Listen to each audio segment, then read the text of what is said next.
Olá, futuros cientistas. Meu nome é Gabriela Ferreira e hoje eu estou aqui com a minha dupla Gabriela de Freitas. E hoje Alô. nós vamos entrevistar a doutora Anabel Quinet, né, que atualmente ela é bióloga e atualmente ela está na divisão de oncologia da Washington University.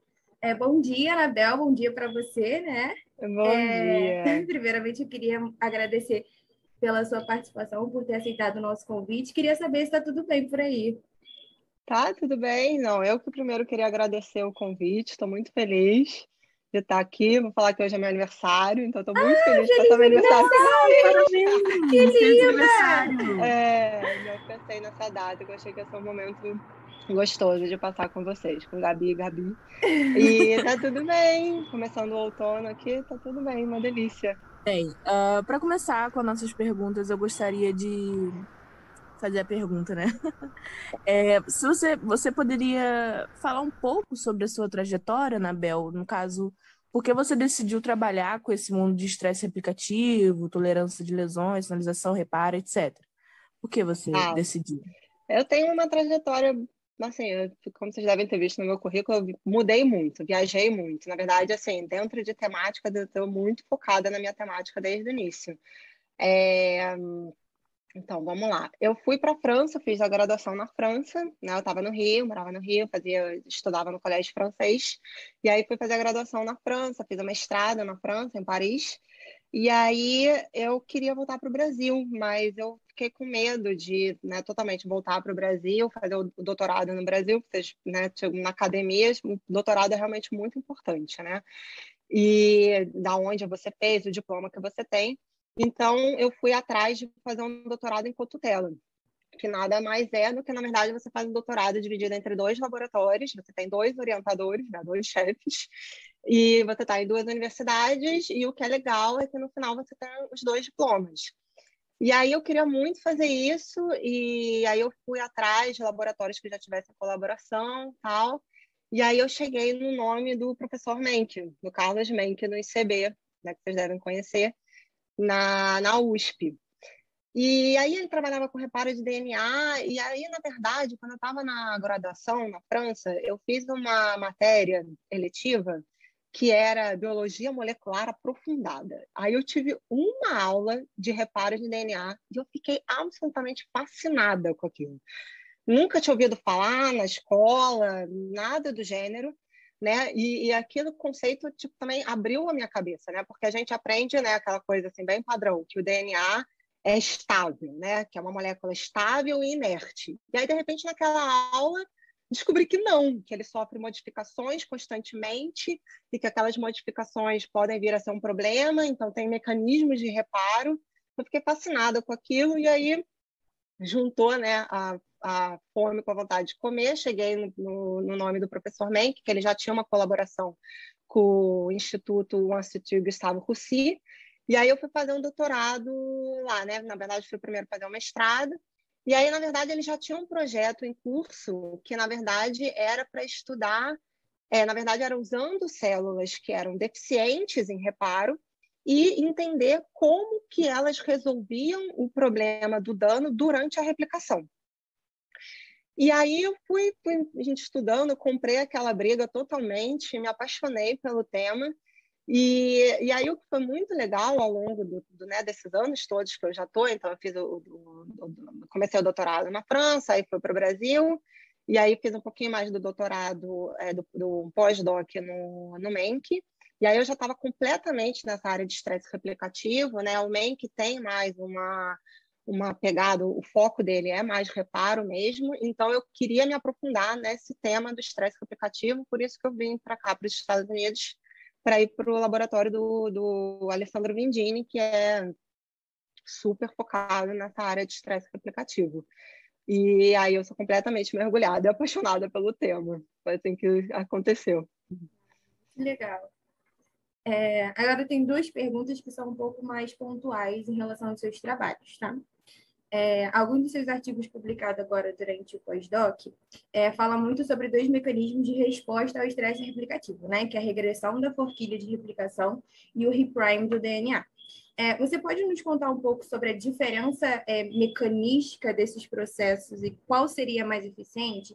existe diferença nas lesões do DNA quando a célula escolhe um dos mecanismos? Olha, eu não sei se você tem noção, mas a sua pergunta é perfeita no sentido que ela é a pergunta de $1 milhão da área. Porque, realmente, a célula tem vários mecanismos para responder a esse estresse replicativo, como você acabou de colocar. Então, tem a regressão da forquilha e o reprime, né, que são, digamos assim, os mecanismos meio da moda atualmente, mas também tem outros. E a grande pergunta é como que a célula escolhe qual o mecanismo, né?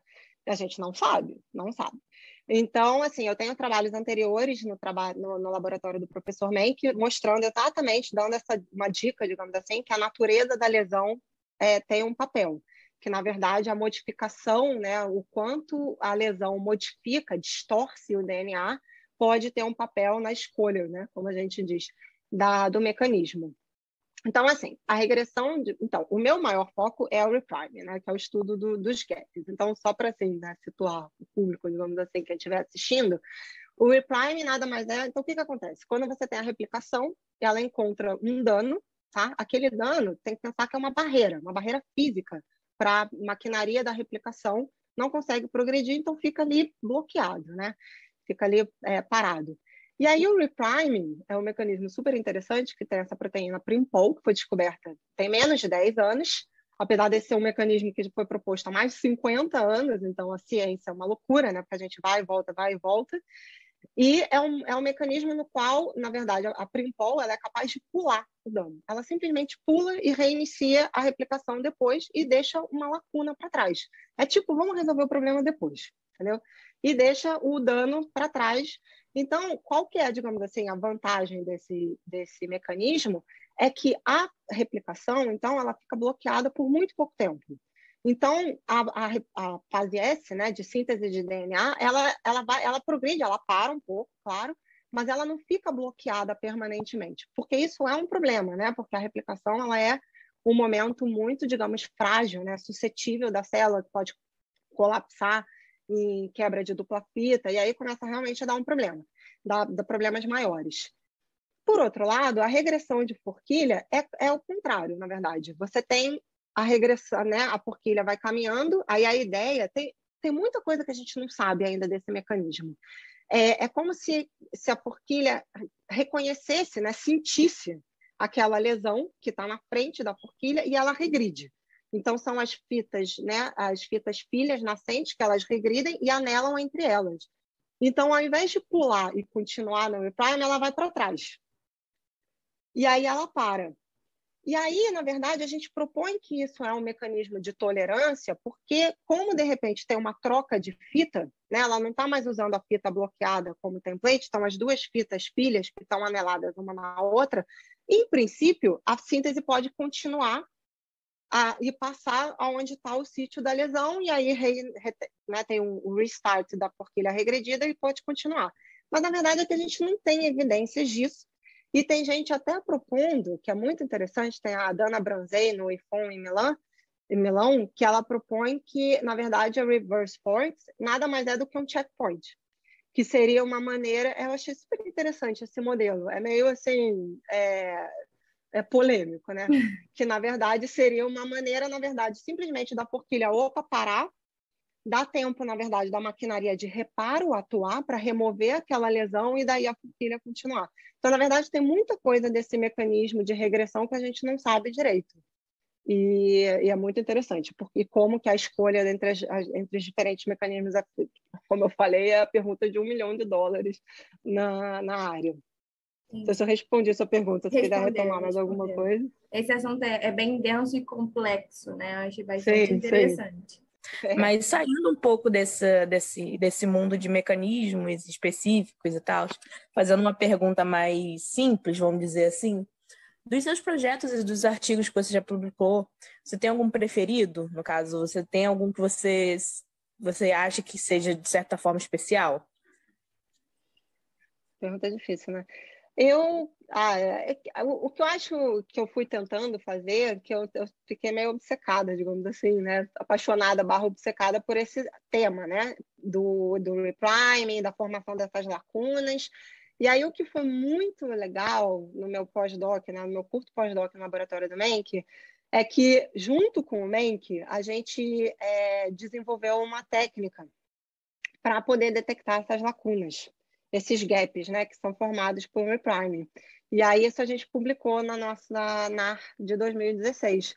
E aí isso foi muito, muito legal, porque essa técnica agora está sendo usada por vários laboratórios da área, e isso está fazendo com que fique claro, né, na área como esse mecanismo do repriming, a formação dessas lacunas, é muito mais relevante do que a gente imaginava em células humanas, e inclusive tem muito a ver com a resposta a quimioterápicos, a terapia de células de câncer. Então, eu acho que... E aí eu fui usando essa técnica, né, também para esse último paper. Não sei, eu me esquivei da resposta, na verdade, né? Eu acho que esses dois últimos trabalhos, assim, eu acho que eles se complementam muito. O trabalho que eu publiquei no Menck, na NAR, e esse da Malcel, que a Gabi estava falando agora, que eu acho que eles são muito complementares. Pelo que você falou, parece mesmo. São muito interessantes e trazem uma coisa nova para o mundo científico, né? O que você queria, por exemplo, antes da nossa entrevista, a gente bateu um papinho e você falou sobre a graduação e tal. O que você diria para outros cientistas brasileiros que estão em formação, que estariam assistindo no YouTube?